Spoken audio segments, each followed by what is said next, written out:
Bonjour à tous et toutes et bienvenue au Good Morning Trading, un trader par le trader. On fait le point sur l'actualité des marchés. Alors ça peut être une actualité très importante aujourd'hui parce qu'il ne va pas se passer en théorie grand chose. On va regarder le calendrier boursier concocté par notre ami Florian. Qu'est-ce qui se passe aujourd'hui? 11 heures, l'indice ZOO des investisseurs, des sentiments des investisseurs allemands. Ça peut bouger un petit peu, notamment sur le DAX. Et puis aux États-Unis, on a 13h30 les mises en chantier et les permis de construire du mois de février qui vont être un peu suivis, mais surtout 16h les commandes à l'industrie du mois de janvier. C'est ça qui va être regardé. Mais le plus important, ce qui explique le fait qu'il n'y a pas eu beaucoup de volatilité hier, certainement aujourd'hui et peut-être et certainement aussi demain, c'est ça, c'est la réunion du FOMC de la Réserve fédérale. On attend la décision qu'ils nous donneront sur les taux à 20h. Et généralement, ce sont des marchés qui sont peu nerveux lundi et mardi. Mercredi, il risque d'avoir quelques bougies un petit peu denses du simple fait qu'il y aura des gens qui vont s'alléger ou essayer de se positionner de manière assez forte. Mais voilà, là on ne va pas vivre jusqu'à demain 20h des journées passionnantes en volatilité. On risque de s'endormir un petit peu. D'ailleurs, c'est pour ça que je n'ai pas fait un good morning trading hier matin, parce que je me suis dit il ne va rien se passer. Et effectivement, il ne s'est rien passé. Là, je vous en fais un quand même pour vous expliquer un petit peu à quoi s'attendre. Alors, on va surtout attendre l'ouverture des marchés américains, à 14h30 heure française pour cette semaine et la semaine prochaine encore. Et puis pour cette semaine sûre, la semaine prochaine, il faut que je vérifie. Et puis ça risque d'être un petit peu des journées un peu mornes. Alors au niveau de l'analyse technique, on a confirmation des confirmations, hein, si j'ose dire. Sur le Dow Jones, on attaque notre sixième bougie journalière verte. On se rapproche inexorablement des 26 000 points sur futur. On est passé légèrement au-dessus hier avant de refluer. Le grand classique, hein, j'espère que vous l'avez saisi. Très longtemps qu'on n'avait pas été voir les 26 000 points, presque 3 semaines. On passe un petit peu au-dessus des 26 000 points. On se met à vendre, on passe en dessous, on encaisse et on dit merci. Les algorithmes d'être aussi réguliers. Donc voilà, sur le Dow Jones, on va attendre, hein, on voit bien, on voit très nettement le tassement. On est sur le plus haut, on est sur plus haut sur tous les indices, hein, ça c'est important. Il y a une dynamique très forte, mais on sent maintenant qu'il y a quand même une attente. On voit ce tassement. Donc on est sur le plus haut de la semaine précédente. Sur le DAX, même chose. Hein, on a rebondi sur la middle R1 mensuelle que l'on voit ici de manière assez forte, le plus haut du mois précédent aussi, et on n'a pas de signe majeur de baisse. Hein, on va peut-être aller, on est passé au-dessus des 11 700 hier en séance.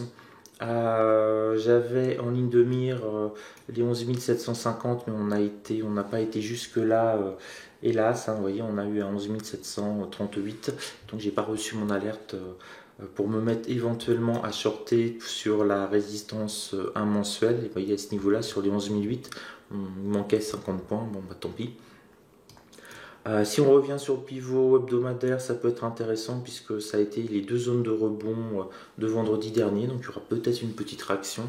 Et comme vous le voyez, ça risque d'être des journées un petit peu que j'appelle moi journée de repos, parce que c'est vraiment des journées molles où on ne peut pas faire énormément de choses. Le Nasdaq, il continue à aller super bien, merci pour lui, merci d'avoir demandé. On se rapproche de la résistance de mensuelle sur les 7400 points.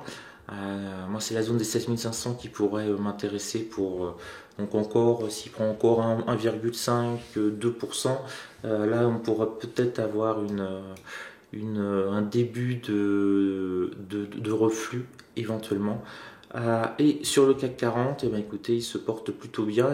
On sent qu'il a en ligne de vue sa résistance de mensuel à 5420 sur futur, ce qui nous donne, il y a 10 points de plus, ce qui nous donne 5425, 5430 sur le cash. Voilà, c'est tout ce que je peux vous dire. Ça ne sert à rien de blablater plus.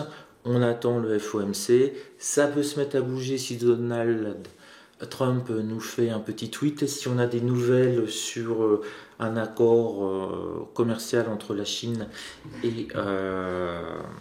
les États-Unis d'Amérique, j'allais dire la Russie, je ne sais pas pourquoi, avec les États-Unis d'Amérique.